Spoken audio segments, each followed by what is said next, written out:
Hello guys and welcome to the video number 5. Alors aujourd'hui ce que nous allons voir, nous allons apprendre à créer ce qu'on appelle des variables. Les variables nous permettent de stocker des valeurs temporaires.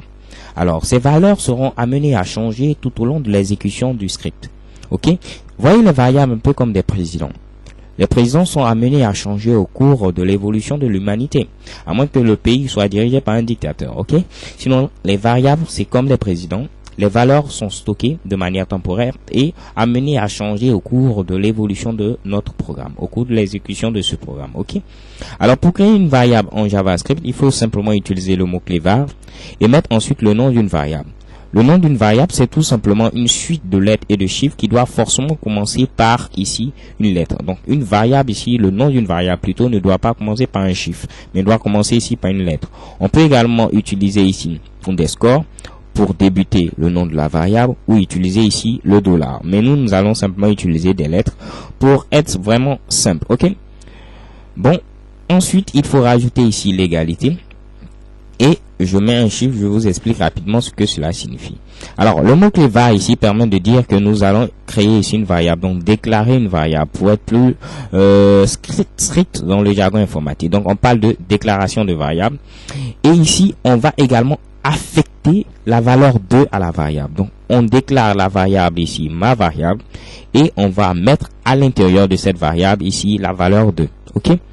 Donc on va essayer d'afficher ici la valeur de cette variable avec ici document.write que je vous ai présenté dans la vidéo précédente et on va afficher simplement ma variable. Ok. Donc ici on précise qu'on va créer une variable, donc déclarer une variable. On donne le nom de la variable ma variable et on va affecter la valeur 2 à cette variable ma variable.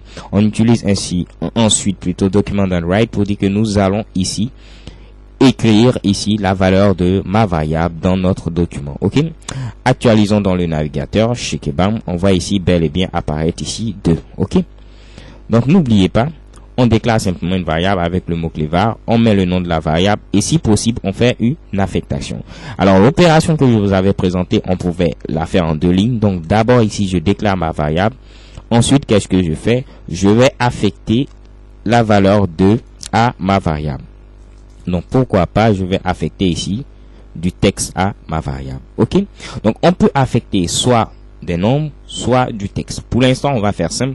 Soit ce sont des nombres, soit c'est du texte. Donc le texte, en anglais on parle de string et généralement dans le langage de programmation vous allez entendre parler de chaîne de caractères ou de string. Ok. Donc ici c'est tout simple, on affecte du texte à notre variable et pour savoir que c'est du texte il faut simplement délimiter par les griffes, parce que si on ne mettait pas les griffes on allait croire que c'est également ici texte et également une variable. Donc pour dire que c'est du texte on met simplement ici les griffes. Alors retenez simplement pour l'instant, on peut mettre soit des valeur numérique, soit du texte. Alors si c'est du texte, il faut mettre les griffes. Donc là, si on affiche maintenant la valeur de ma variable, puisque ma variable vaut le texte ici, on va afficher le texte et cette fois-ci sans les griffes, puisque les griffes permettaient simplement lors de l'affectation de dire que c'est du texte. Actualisons le navigateur et check bam, on voit bel et bien ici apparaître du texte. So thank you guys for watching and see you to the next video. XOXO.